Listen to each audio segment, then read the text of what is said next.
Welcome back to First Take. You know, the race for the AFC North is going to come down to a pivotal Thanksgiving night matchup between Lamar Jackson and the Ravens, Joe Burrow and the Bengals. Lamar has been dealing with some injuries himself, missing practice earlier this week, but he is set to play on Thursday. Unfortunately for Lamar, I can't even keep up with all the injuries. We got a new one, different body part every single week, like a game of operation.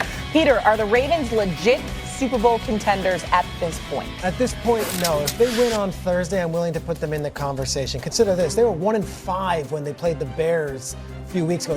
They won that game with Snoop Huntley. They have won 5 straight games, and they haven't looked good doing it. We haven't even seen them scratch the surface of what we hope they can be, and they still found a way to win 5 games. They're 6-5. They're in first place in the AFC North. They're expected to be in the playoffs. In their schedule coming up, they still have the Bengals twice and the Steelers twice.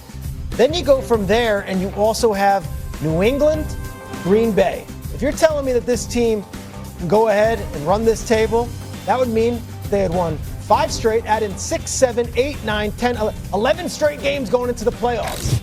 We haven't even seen them play Ravens football yet. You know, John Harbaugh has a famous saying, says, it's not pretty, it's not perfect, it's us. Well, it hasn't been pretty. It has been far from perfect, and yet they're stacking the wins. They have a tough competition this weekend. They play on Thursday night against Joe Burrow and this Bengals team. They start rattling off these wins. I've covered the 07 Giants. I've covered the 2010 Packers, where they don't look good up until Thanksgiving, and then suddenly it's like, wait a second, they're finally healthy, they've gotten it going, and now they've got a little momentum going.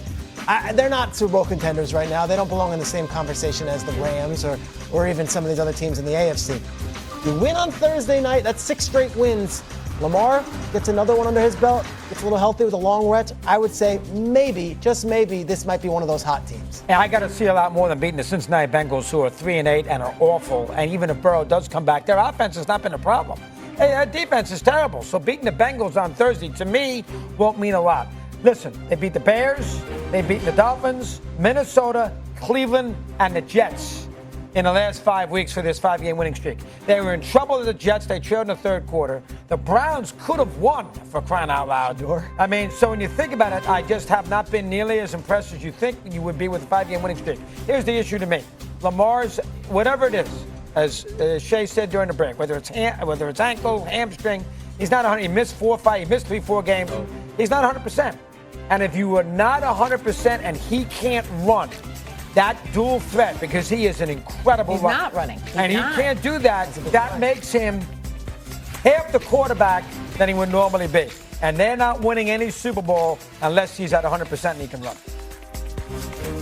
Well, I definitely believe that they don't have a shot if he's not 100% and he can run. He said that, so even though he's missed a few games this year because of the toe injury, he said that somebody fell on him during the Jets game, and that's what was ailing him, but he's feeling all right now. We'll know what the truth is based on his performance in the weeks to come. It really, really comes down to his health. I believe if he's healthy, they're a Super Bowl threat. They win the AFC North, and once they win in the AFC North, you got an entirely new season. And when you talk about their defense being awful, their defense has not been awful over the last few weeks. It started out awful over the first 6-7 weeks, giving up over 35 points a game. They were horrible, but they've been significantly better ever since, Doggy. And so I look at it from that standpoint, and I look at the weapons that they still have, and I look at the potential that these dudes in a one-or-done situation, they can answer the call against anybody. And this is the interesting thing that I would throw out there, Peter, and Shay as well. Usually there's a whole bunch of expectations heaped on the shoulders of the Baltimore Ravens. They'd be playing with house money to some degree. This year, it would be a little bit different. To start out 1-5, to be considered dead and gone, for people to be booing them, for John Harbaugh's future in Baltimore to be being talked about. All of those things are happening. And then to go from that to winning 5 straight and being tied with the Steelers for first take in the AFC North, I think is incredibly significant. And I think that to turn that around and to find yourself in that situation where you all of a sudden get to the playoffs after a 1-5 start, considering how the Colts have looked, how the Patriots have looked, Jacksonville to a lesser degree, definitely Denver, the Chargers to a lesser degree, the Chiefs still being in the mix, etc.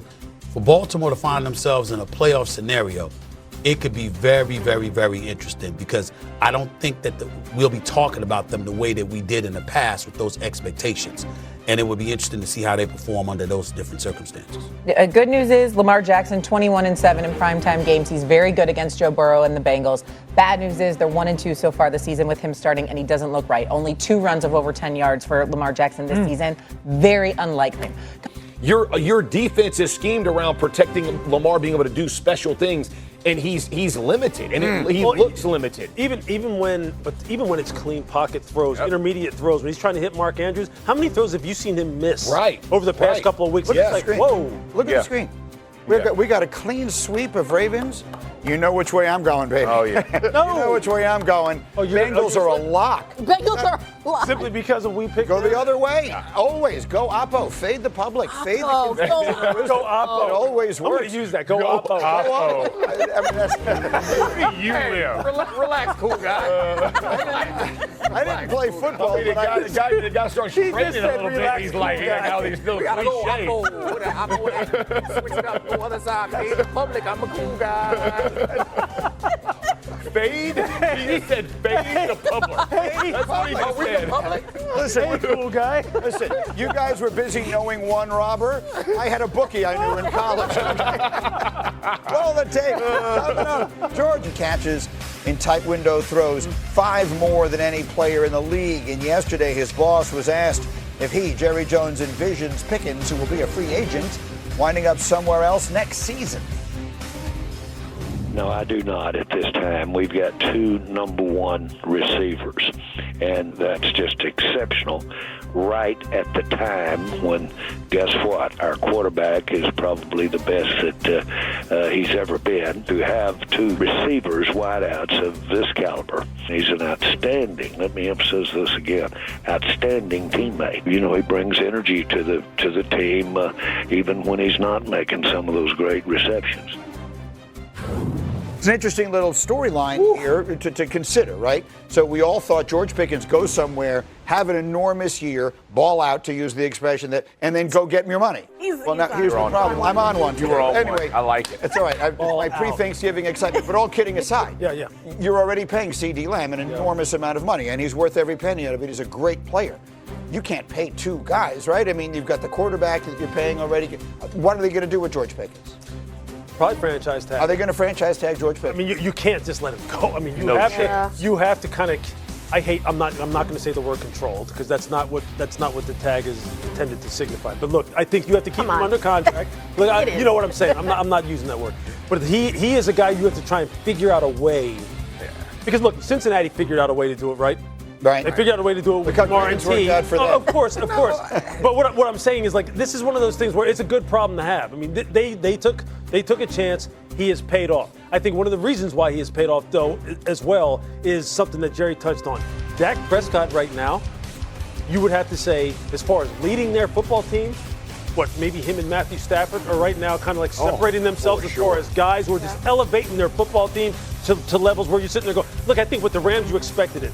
With Dak, everyone always had these questions. Dak's influence on this offense and on this man in particular, you saw those, 15 tight window catches this year? Because Dak's figuring, you know what, 3 is always open.